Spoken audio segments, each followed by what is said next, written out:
Hello and welcome to the Boostara Podcast. I am your host, James. On the Boostara Podcast, we speak to leaders in business and education and uncover the truths and insights from their amazing experiences.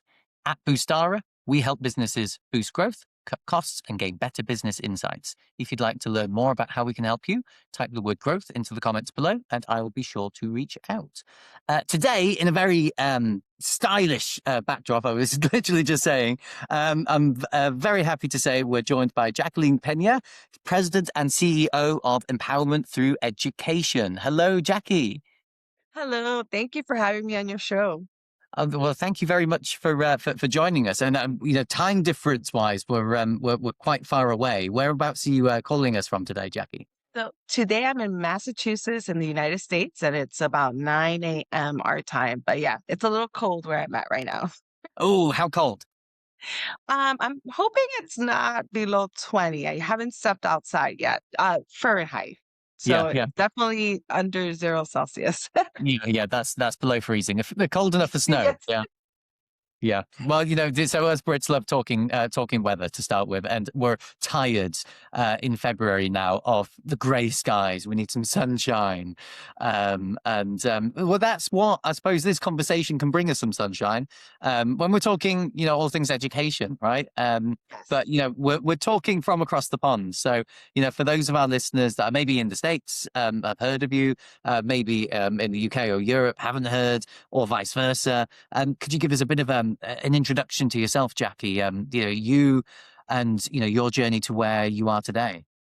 Of course. And I want to say it by saying education is truly global, universal. We always say universal, but the one planet, doesn't matter what side of the pond we're on, education is a part of our lives. And I think it's an important conversation. And we have similar challenges and Right. some that are not quite the same, but have some overlap. So I think today will be an interesting conversation. I'm the president and CEO of Empowerment Through Education. I started working really young in small businesses. So I do have the small business background and found my love for education early, but didn't realize it until I was in college and that this was it. This was my calling. And since then, I've been primarily focused on educational ventures, working on my academic pathway as a faculty member, as dean, high-level administrator, while still doing some small business on the side, always doing both. I'm a multi-hyphen and love both. And then a year before the pandemic, chose to take a year off to take care of some other things in life. And that year off turned into quite a few years. And in that process, I started Empowerment Through Education because I wanted to keep helping not just one school, but multiple schools. I want to be able to help different colleges, universities, school districts be able to help enhance student success through different programs, strategies, grant evaluation, professional development of faculty, and just critical conversations that we need to have in order to keep focusing on student success. Amazing. I suppose it begs the first question that I think's, at least from my side, is quite interesting. Is that I think when we think of universities, colleges, further education, they're these big elephants, right? They're these huge organizations. We think, well, from the outside, it just looks like they've got everything sorted. They look professional. The campus looks fantastic. Everything runs seamlessly. I guess it's only then when you go on the inside that you can then start to find and and unpick, I suppose, the chaos or the problems there. And I guess as a first question, what issues are there commonly, within colleges, within universities that that you see from your perspective that they need help from, companies like yourself to help them? Yeah, I mean, I'll point to two and focus on the one we focus more on. I think we're living in times where people are unsure of the value of a higher education credential or post-secondary credential, or unsure of how that credential translates to a career or a job or money at some point. And I think we have that piece of enrollment. And then we have others who are struggling and are saying, okay, I could go to college or I can go work and help pay the bills at home and take care of my family. And so you have all these challenges with enrollment. But once students are there, how do we help ensure that they succeed? How do Mm, we help those students get to the finish line? I even have an article on LinkedIn on that, helping our students get to that finish line. How do we ensure that they get great passing grades, are able to truly learn, master the content, graduate, and then use that later on in their careers or in the workforce? And mm, that's the biggest challenge. So a lot of the work I do is in trying to bring in some funding because yeah, we look great. The grass is trimmed, the buildings look beautiful. There's yeah. a picture behind us while we're teaching or something like that. But the truth is, colleges and universities are suffering education wise, and K through 12 too. The school districts are suffering economically. And so, how do we bring in some funding to try a program that we know will help students be more successful? But we currently don't have those resources. And that's where writing a grant that can bring those resources to build that infrastructure comes into play. And we Mm, help with that. Um, how do we know that our programs are really working? Does that program really help students succeed? Is that program really helping them get those jobs when they graduate? And so that's where program evaluation comes into play. We can really look at data and analysis and talk to students and talk to employers and really understand the impact of those programs and where we can make enhancements so that they can help students even more. Students, providing them with the right academic supports, whether it's tutoring, wraparound services. When I went to school, we thought about academics, right? It's mm, about the grades, study, study, study. But a lot of our students have food insecurity. uh, Many students are homeless, and we might not even realize that. They might be struggling with other challenges, health challenges, mental health challenges. And so being able to have services to provide wraparound services for students, and in K through 12, it's for students and perhaps family members to yeah. be able to ensure that they're successful and they go to school and they finish. So there are lots of things going into play, and we sort of come in at any point and help in trying to advance student success with Mm, that, but also with innovative programs. Are students doing undergraduate research? Are we integrating AI literacy and mm, fluency in our courses? Where mm. can we help to also ensure that students are getting the right experiences so they can be more successful? Mhm. That's fascinating, and you just get me reflecting on my own kind of university experience. I mean, I graduated at the time when it was the meltdown we had in the financial crisis, 2006 to 2008, that sort of like period, and very selectively picking the very cheap tins of tuna that will last me, which I suppose we jokingly say, all students have to kind of struggle through in that way. But then, there is obviously a darker side to that when what if students really can't, get through, are actually struggling, and it's not just a case of, oh, they need to budget, but they actually don't have enough money or they don't have the support. And I guess a good follow up question, Jackie, is in your time doing what you do in your position, have you seen the trends in student success like change over time, get worse, develop? Like how have you seen the industry kind of change? It's a great question. We've definitely see ebbs and flows when it comes to retention, right? Students staying and completing. And I'm going to talk from the higher ed side right now. Mm, Um, there are different times when we might see students not succeed at the same rates and get to that finish line or not continue. Because once a student stops out, that's always the fear. Student stops out, that student might not come back and finish, or maybe will come back in 5, 10 years, but we don't know and want to really make sure that they do finish after putting in all that time and just to ensure that they're more successful in life because with a credential, they're more likely to get better jobs and enhance in their careers and things of that sort. So we've seen a lot of those things. I think there are different times like in that recession before that, we were seeing a little bit, the recession hit. mm, Sometimes the recession, people lose their jobs and start going back to school. But then once the economy picks up, they might rush back to the workforce without finishing the degree. yeah. So looking at that in the pandemic, we saw some of that as well, right? A lot of students struggled. The pandemic was rough for a lot of Mm, people. The mm, isolation and trying to get access to technology. As students who would try to go up to in the U.S. a McDonald's or Dunkin' Donuts and stand outside, not because they wanted the food, but they needed the Wi-Fi to be able Right. to take a class. And so Mm, the pandemic stretches a little bit more and made it difficult for some students to succeed in courses and be able to continue. So mm, I think what I've seen as a great solution has been stackable credentials. I mean, for years I used to say we need to have different ways for people to be able to come in and out of a degree pathway as needed because life is complicated for some folks and be able to come in and out with actual credentials along the way. So yeah. maybe you're coming in, and as you're working towards your bachelor's degree, you get a certificate for now we're talking a lot about AI, so an AI literacy certificate. And that allows you to be able to get some kind of you go back to work, but at least you have a credential and you go Yeah. back to work with this credential and something happened and you had to leave school, but then you're able to come back a year later and you just keep working your Mm, way up this ladder with these in mm, and outs that allow you to easily flow in and out with a credential. So now there's an associate's degree, and then yeah. maybe there's an advanced certificate, and then you get to your bachelor's.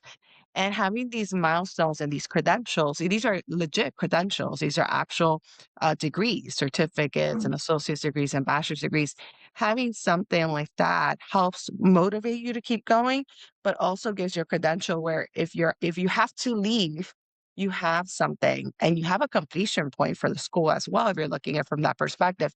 And you're more likely to come back and keep building on that because you're not starting from scratch. You're building. You're yeah. always building.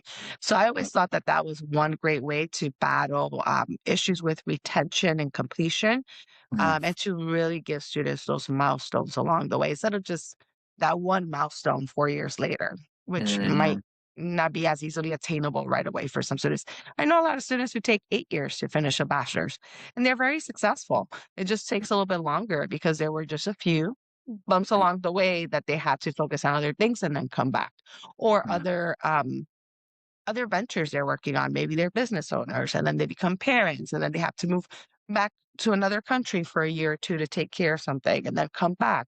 So definitely, it's definitely a strategy that helps in retention and completion. It, do you see is one of the challenges in higher ed the relevancy of degrees? That's something that I've repeatedly heard just in and out of different some education conversations that the past, what will it be now, probably 30, 40 years, we've just produced a lot of degree holders, an oversupply of degree holders, all competing for similar jobs, then inevitably not really working within their degree field. And I'm one of those. I studied sport and exercise science at one of the best universities for sports study, certainly in the UK, if not one in the world. But I've never worked in any field related to sports science. And probably I should reflect on that. And there's a little bit of ownership on myself. Why didn't I pursue something more? But then I do also know a lot of people have taken that degree, and I'd be competing with a lot of people with that same degree to get those very few jobs.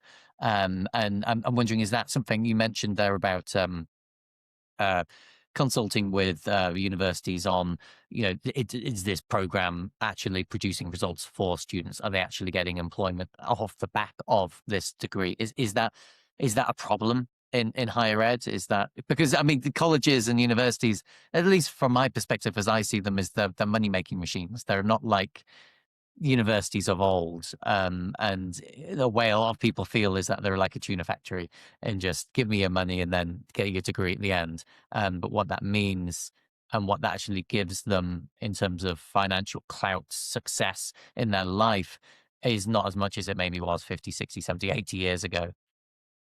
Yeah, this is I mean, great question. And my head is It's spinning funny with all that. these things that we need to be doing and things that we are doing and advice for everyone. So I think the first thing is I think institutions have to take the time to look at the programs. Yeah. and to really align programs to workforce needs. The problem is the workforce needs are always changing. So we have to be a little creative and think about the workforce of the future, right? And we see that with Mm, once AI, as AI keeps evolving this quickly, we see that as well, right? The workforce is shifting very quickly. So first, are there going to be jobs in this area? If you're offering nursing degrees and you want to bring in, I'm making up numbers, you want to bring in 1,000 students a year into your nursing program, mm, and that means that you'll have, certain number graduating by the end of the program. Are there really that many jobs available in mm, that industry, in that area? If you are a community college or a smaller college where most of the students live at home and don't dorm at the college, you mm, have to look locally. Do you have the jobs? And if mm, you don't, then you have to rethink the number of seats you're opening. Your programs should be structured around workforce needs, and you should always be looking at what those needs are and always building partnerships with industry and having industry at the table. You need your advisory boards. You need people who are in all these different companies and hospitals and doctors' offices and facilities to be on your advisory board, to be able to say, this is what we're seeing. And maybe there's a huge wave of retirement. We're seeing that in education right now, K through 12, right? mm, We lost a lot of teachers in the pandemic. We have a lot of educators who are retiring from their positions. And in some cities, we don't have the workforce to fill in that demand that's opening up very quickly. And mm, so, yes, we do need a lot of people to go into education programs if they love education, because we need you. We need those passionate teachers. yeah. So we Yeah. need to make sure our program seats and what we're offering align to the industry needs. That's one. Mm, Two, we need to make sure we're not just teaching one set of skills, just how to do this and how to do that, and that's it. Our higher education is about full education. It's not just how to write this way or how to read this way, how to draw blood this way. We have to be thinking about what are the transferable skills that our students will need. I used to use a lot of Wenger's work, and he always talked about portfolio shifting people. Even in the 80s, 90s, we mm, need to be able to have the skills to shift into other roles in the industry, have these transferable skills. Same thing now, not to completely change career-wise, but we need to be able to shift with how the workforce moves. And so we need to learn how to be lifelong learners, how to continue enhancing our skill sets on our own, mm, part of that lifelong learning. We have to learn tech and how to be able to stay on top of tech. Maybe I keep bringing AI to the conversation because it's such a hot topic right now, but we mm, need to learn all these things, how to do research, how to look at data, how to do all these things, these transferable skills. So not just can I check off that I took math 101, English 101, but did I learn the skills that I can use in any career? I think that's important. The third point I want to make for all of you is provide amazing experiences for your students. This is K through 12 or higher ed. So it's not just, did I learn fractions? Did I learn how to do algebraic equations? Did I learn how to write a beautiful thesis statement at the end of my introduction? Those things, yeah, those things are important, but how do we help ensure that students get access to high impact practices? Let's help them have undergraduate research experiences in their classes. Let's mm, have them present, give them presentation opportunities, not just in a classroom, but actually have venues on the campus and beyond. How do we help students participate in internship? How do we help students do service learning, what we used to call service learning? Some people are looking at change making at their campuses. How do we get students to develop a sense of belonging to their community through service of some sort, which mm, empowers them in other ways as well? How do mm, we help them develop a sense of belonging to other students by having intentional co-curricular activities that really engage them in things related to their passions and the workforce, their career pathways, and have them working with other students so they build relationships? I think we need to also not just look at the curriculum itself, like the actual skills we're learning that can be tested, but actually creating these high impact experiences for students in our programs. So if you mm, bring that all together, it makes you this amazing portfolio shifting, and we use these terms, but this amazing human who can literally take these skills and transfer them in different ways and do a lot of things. I know people who study the same thing you did, and some of them are incredible researchers Yeah. and run because they learned data, they learn how to use data to make some conclusions. And so they've just transferred that into these amazing research careers to help other students at their institutions. They're not Hmm. doing anything in sports science, sports medicine. So that's what I mean by the transferable skills. We have Hmm. opportunities to really do this for our students. And in K through 12 too, I know I talk a lot higher ed right now, but K through 12 too, these experiences can be brought there.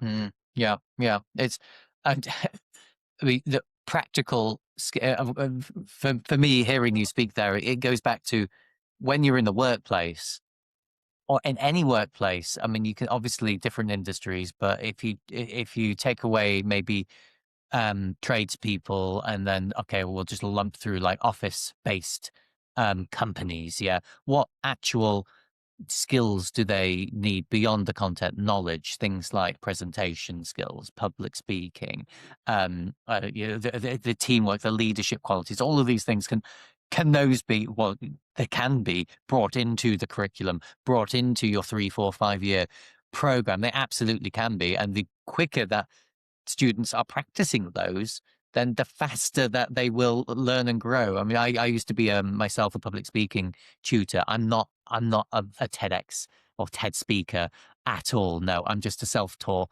public speaker that then tried to teach my students to do public speaking. And the thing that I got them to understand, and I think this is true for all of those kinds of workplace skills, is that it's not a have or have not. It's just you've got to start somewhere and then practice. If I had started public speaking when I was 10, like a lot of my students did, then by the time I got to 22 or something, when I was made to stand up in front of all of my colleagues, because, oh, you've got employee of the month, and I don't know what I'm saying. I don't know, I'm so embarrassed. You know, that moment would have been a lot cleaner. And then all of the other moments would have been cleaner and more professional. And I would have worked at much more speed in my professional journey because I had those skills already locked in at an earlier age. But the sad fact is that we teach knowledge over those practical skills where they need to be combined, right? And it can be in a very intelligent way, I imagine.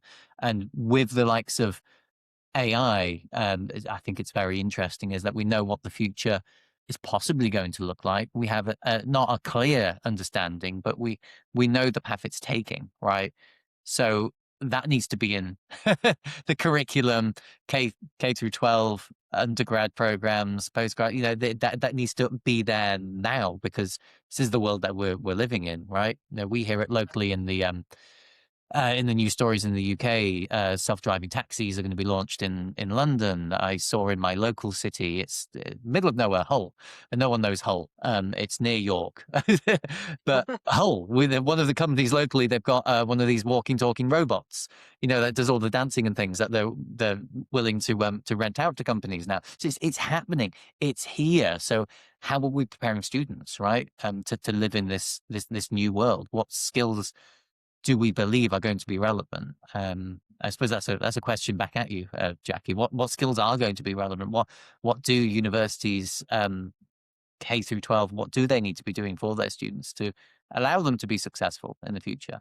I know Yeah. that's a very deep, big question. Can I have more coffee? For the interview, no, I'm just kidding. So I'm gonna address AI, but I also want to talk about other kinds of careers. So just very quickly, because I think we're always thinking post-secondary education, the bachelor's degree, and maybe some continue to master's degree. And we're thinking of philosophy and sports medicine and nursing and education and pre-law. But there's so many, and I think sometimes we make a big push to go in those directions, and we pick certain pipelines or career pathways. But when I say post-secondary, not everyone wants to be a teacher. I might Mm, really love some aspect of electrical engineering, really want to be this incredible electrician and have my own company and be able to create a lifestyle that I'm looking for while serving a community. There are lots of careers that require post-secondary training that are critical for our society to keep moving forward. And they do incorporate AI and other things and other skill sets. And you have to be a good speaker, and you have to be a good writer, you have to know your math and all that stuff. But there are many of these that are also, and some of them are actual associate degrees, bachelor degrees. Some of them might have other credentials. But I want to make sure that we're always thinking K through 12 can provide some of those credentials, and then post-secondary education is a term I use a lot because I want to make sure that we value all these different pathways and our students' interest in any pathway, because we all have different passions. But then no matter what pathway we're in, how are we really prepared for the workforce of tomorrow with the Mm, self-driving cars? And, we have these fears. AI is going to take over my job. My career isn't going to exist. These positions aren't going to exist. The truth is, and we've had similar fears when email first came out, when internet first exploded. We've had similar, like, oh, this is going to replace, they're going to need me, they're going to need researchers. And the truth is that we, instead of thinking one thing replaces the other, it's really about the work we do shifts because we integrate new skill sets. mm, Math, we didn't have calculators, and then we had calculators, and then everything we do with math now includes calculators. You just change how we do things and how we use our time. It might free up time and brain space, brain power in one area so that we can apply it to more complex issues in another area. So with AI, looking at AI itself, which I know is the big conversation piece and the big fear, it's going to be a part of our jobs. And so it's more about integrating AI literacy early, literacy and ethics, because that's the other piece. Sometimes we forget to talk about the ethics of certain things that are up and coming, right? So AI literacy and ethics, and then fluency, or how to use it in my industry and passion. How can I use it to clear bottlenecks and workflows? How can I use it to help me take care of this piece here so that I can use my high level thinking skills and what I know about the world and others and my field to take care of this more complex issue? I'll have more time to devote here. Um, you know, I'm going to use toll booths, right? We saw people at toll booths. Now we don't. I don't think we're gonna see a little bit of that kind of thing where a lot of things are do it yourself and automated. But then other positions were open because someone will have to oversee that. mhm, Someone will have to take care of the programming of those things. So open up other jobs. But then for most jobs, I mean, I can't see a robot. I can see AI and tools helping my students learn better so yeah, that I can focus on providing more student success strategies and spending more time on students, right? As an educator, I'm going to use education. Let's say I'm on an education pathway. I can see my use of AI and technology to help me enhance my rubrics faster, and maybe help me create problems that my students can math word problems that my students can relate to better, so that if I can do that a little bit faster, I have more time to spend with my students and really get them to the next level one-on-one. So I can see it as a teacher assistant rather than replacing my job, if that makes sense. So I think mm, for all our academic pathways, we have to think about how do we integrate AI, just like we integrated the calculator, just like we integrated computers, just like we integrated email. Because if you couldn't do email in the 90s when it first came out, that was a big deal. You had to already be yeah. emailing to be a professional, right? So how do you integrate these things into your profession so that you can be more successful? Think of it that way. This is shifting the workforce, but you're learning the skills to be able to use it. Mm, yeah, That's a lot. Sorry, that was a yeah, lot. yeah. I know a lot of questions come to mind for me in terms of how we teach students, how it looks. I mean, just knowing whenever I introduce myself or talk to people, I always have to explain I don't own a particular technology. I don't own a particular platform. I advise on the 40,000 plus tools that are out there, and the strategies you can use to put those together to help you overcome your issue, operate faster, all the things that you mentioned there. And I guess the complexity for education is how do we get children to understand how to use AI, where they can use AI when the options are limitless, right? What does an AI course look like for kids, especially given that all of the platforms you pretty much you have to pay for? You do any kind of work on something like NAN or Make or those, you've got to pay for it, right? So there isn't really a free way to learn AI other than say like we're prompting. But if we're getting deeper into tech build outs and how things integrate, I at least see that you've got to experience and you've got to do it to understand how it works and how it looks. You can teach on principle of it saves people time, it saves people money, and it helps them. I don't know. Do things a bit quicker, say finding things faster, right? Which then comes back to speed of time, right? Saving time.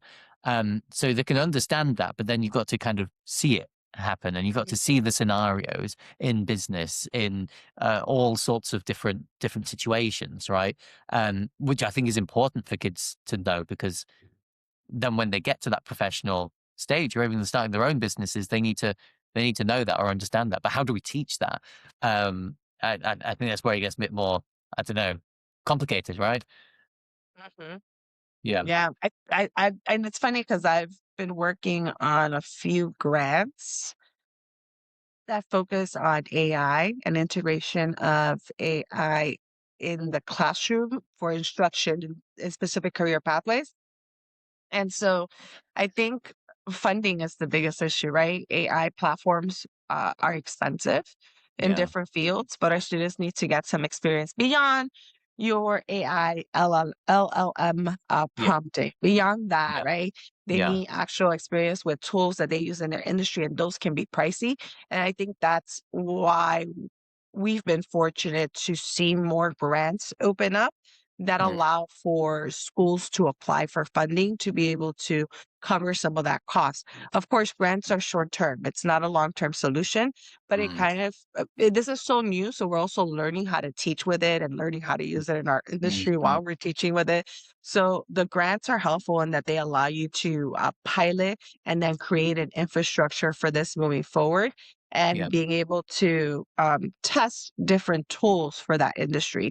And then right. you still have to figure out where to get funding to be able to pay for the subscription for that tool. And maybe not every student gets Yeah. full access all the time. Maybe one classroom gets a subscription that the students use together. I'm making stuff up here, but you have to get creative in how do you keep funding it. But the most expensive part is usually the playing or experimentation part. I like to call it the playing part. The experimentation, what tool to use, and trying to integrate it and learning, because you're testing out different tools, and that's where a grant comes in. And then being able to pilot one specific or two specific tools in two different industries or academic pathways, and Yeah. looking at data to see the impact of that work. And then from there, you might get more grant funding to get the tool, or you Mm. might be able to figure out another way of financing this. Which, to But be money honest, becomes an issue. when you look at it as, or if you're serious, if you are a school, a college, further Mhm. education, whatever, and you see that well, this is important, and you buy into that, that fact that it is important for students' futures to know this. Well, then, how is it any different to buying materials for science lab classes, right? Or you're going to buy pig's Yeah. hearts, or all the materials, all the fluids, all those things. You have to buy them. There has to be grants. There has to be, there's money spent on those materials. So how is that any different to AI? The only difference is that, well, AI is going to be something that is relevant, that we're pretty sure that they do need to know. It's not that they don't need to know those things, but there needs to be something available for this. Otherwise, Mhm. those kids are slipping behind, and they're not getting the Yeah. future that they then deserve. Yeah, yeah, and that's the beauty of it, right? You get the grant to build the infrastructure and see how this works, and then you can work on the institutional budget or the departmental budget or the college or school budget or unit budget to then bring in this resource into the class without upping the cost of the course for students. That's what we're always trying to avoid, right? We're Yeah. trying to not increase course fees, lab fees, things like that to cover those things because that comes from those fees a lot of times. So that balance gets a little tricky, but Mm. you figure that out. Every institution is different. Exactly, exactly. Yeah, yeah. Last AI question for you, and I ask everyone that comes onto the show this. So this is more from you putting your sort of business hat on. So, if you could use, I say AI or just any advanced tech to take away one part of your day to day job functions, right? What would have the biggest impact on you and your business? Mm. It's funny because the answer to that question changes every month. Once that new technology becomes available.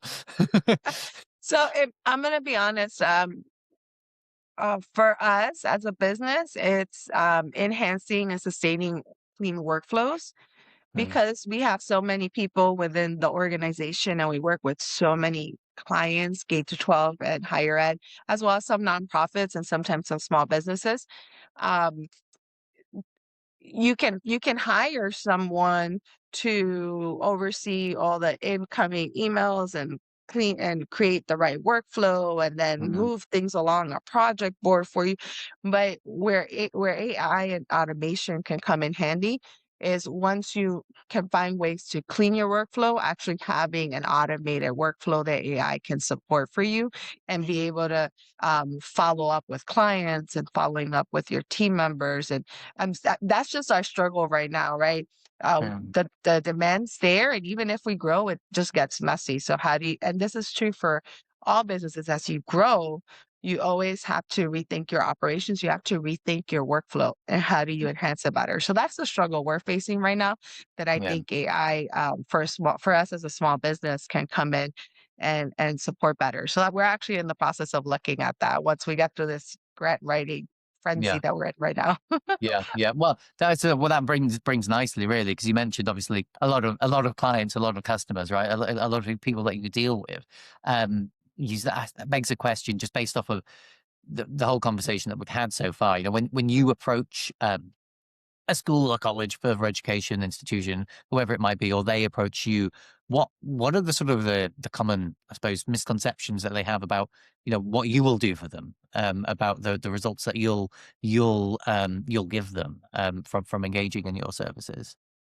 Oh, I love that question. And I think it depends on the service, but when it comes to like program evaluation, especially because a lot of grants require it, I don't I think most people don't know what to expect. And Hmm. I tell them use this as a part. They think, oh, you're just going to evaluate how we're doing and what we're doing and write a report and that's it. And I try to get them to use this as a grant partner. Let's look at your performance measures as soon as your grant is awarded so we can make sure they're aligned to what you truly are trying to measure and see. Let's have more frequent meetings so I could tell you what I'm seeing and see if that helps for formative assessment, if that helps with improvement of your implementation. And then yes, we'll be evaluating along the way and writing the report, but we have data. You know, and I think sometimes people think we work in a vacuum. So yeah, we can get a contract to do a project. It could be evaluation, it could be implementation, but we're not an internal employee of the institution and we don't have access to the people and the data. And unfortunately, I think this happens with educational institutions and contractors.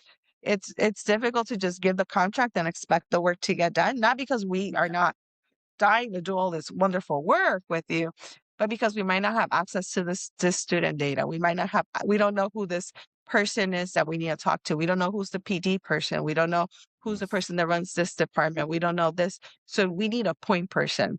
And I think if you can get the right point person for your contractor so that they can then get to all the data and all the people and all the things that they need, everything moves smoothly and you don't have to worry about it. But I think those are the challenges. If we're not internal employees, it just makes it tricky. And I like to integrate myself into my clients' institutions as much as possible for more successful Um, partnerships and products of whatever it is that we're doing at the end. but that's that piece there that we're not internal, so we do need that contact. And I think that sometimes when people hire a contractor, they think, okay, that's it. I don't have to do anything. I'm Yeah. gonna work on this instead. Not saying they're not doing anything. I'm gonna go work on this instead. And it's like, wait, wait, wait, wait. I need help. I need to figure out how do I get data? I don't have access to your systems. I'm not internal. I don't. So I think Yeah. that's one of the challenges that we face. The understanding that, this is a partnership to get to the end Yes. result, right? And when you're in those big institutions, those elephants, right? It's natural that blah blah department has their thing, and they don't like people meddling and being told what to do or what to send. And this person's different. Oh, you can't. So it gets very very much like that, right? Like people Yeah. don't like crossing boundaries, and it gets a little bit more confusing compared to smaller institutions, smaller education organizations where everyone is in the same office, everyone knows each other, and you can get things just like that, right? Yeah, yeah, Yeah. yeah, Yeah. amazing. Well, I mean, Jackie, you said you're growing, you guys, right? So, I mean, what's coming up in the next kind of period, the next sort of 3 to 6 months? Yes, I think we're definitely picking up large evaluation projects, which are fun. I always love to see how things are working and how we can help you make them better and how we can support there. We do a lot of professional development, so that's been exciting. Some of that includes immersion work, and you're probably like immersions. So we do a lot of work around faculty or professional learning communities for that professional development component. Maybe it's looking at how to enhance student success in the classroom. And as part of that, or maybe it's integrating AI in your courses, or maybe it's integrating language and culture and a little bit more of the history of a country into different classes. So we might do that professional development, but sometimes we might take you to that country as well. Oh So wow. right now we're about to head out to Guatemala because we have a school district that has a quick growing Guatemalan population. And so we're trying to go understand the curriculum and how do they teach and what the school structures are like and the family and daily life is like so that we're better able to meet our newcomers, our students coming in and help them succeed because we don't have all the curriculum under our belt from that country yet to help them there. So that's an immersion. So those are exciting projects. And then where we used to offer workshops and we kind of pull back a little bit, but the demand is there for small workshops. And so we're launching AI education series. So we'll have a couple of different folks coming in for about an hour for different conversations. Some will have polls and activities. Some might have breakout rooms to have you discuss things a bit further if the group is too big. But the Mm, idea is that we want to address different concerns. We want to talk about the fears and the challenges, but also the opportunities, help you see the opportunities of using AI in education and yeah. have you leave that session and all sessions with a plan of one, two, or three things that you're going to try after you leave that session. So all our sessions always have that homework assignment, like, okay, what are two or three things you're taking away with you, or just one, and then, share with us, and then, Are keep those us informed. sessions for students or open to everyone and For anyone? everyone, professional. So yeah, across the Brilliant, board. brilliant, brilliant. And Yeah. I guess, well, yeah, for that, I mean, if anyone wants to join, or I mean, Yeah. to get in contact with you, Jackie, what's the best contact details to get you on? Wonderful. So you can actually email me directly at Jackie@eteconsulting.com. You can also check our website. We're adding the link soon to that website. It's etconsulting.com, our website. And then, stay posted. Follow us on social media, ETE Consulting LLC on social media, LinkedIn, Facebook, Instagram, because we are launching a student conference, a student Okay. success summit. So the students are able to come and learn some of these things as well. It'll be free for students. And we are looking for next year to have our education summit for faculty. But right now we're launching our series first because a lot of people are dying for these conversations before the school year ends to prepare for the new school year. Amazing, amazing. I will put all those contact details below. And yeah, I mean, for listeners that have gotten this far in the podcast, I mean, I don't really need to say it, but obviously, if you are um, an educational institution based in the States. I would say more so than Europe. But are you open to talking to people worldwide? Internationally, yeah. Yeah, yeah, brilliant. Well, it goes without saying, you've got to get in touch with Jackie, especially, and I think the big theme from this conversation is student success, right? If you think um, if you think that you have high levels of student success, but you don't accurately know, and especially you don't have the data, you can't pinpoint whether you really are doing justice in terms of student success, then that's where Jackie and your team can come in and really advise and consult on where you can develop and where you can get better, right? So if you are an educational institution that cares about that question, which you should, then you need to get in touch with Jackie, and I absolutely commend everyone to do so. And I guess, Jackie, yeah, that's in review of this conversation, I would say that's the really big standout is no matter we're talking about the future and what AI is going to bring, or we're talking about um, serving socially deprived, economically deprived, sorry, areas, all of the social problems that might be in particular countries and particular areas. It all comes back down to that question of student success. How can we make how can help all students succeed, whether they're struggling to pay the bills, they've lost their home, they've got problems at home, or simply we're looking at, can they actually have good life outcomes as a result of taking this particular course. That's what student success means, and it's something that everyone in education should be thinking of as central. Otherwise, I think we're just cogs in the work if we're not really actually looking at the bigger picture. Yeah. I Yeah, agree. I agree. Student success is why we're here, right? And these are the students that are the next generation, helping in our communities, part of our economic fabric of the community. And definitely, I mean, we're in this to help each other be better and grow. And yeah, yeah, exactly. Yeah, that's beautiful last words. Brilliant, Jackie. Well, absolute pleasure having you on today. Thank you so thank much for you. joining us. Thank you for having me. Thank you so much. I appreciate the conversation.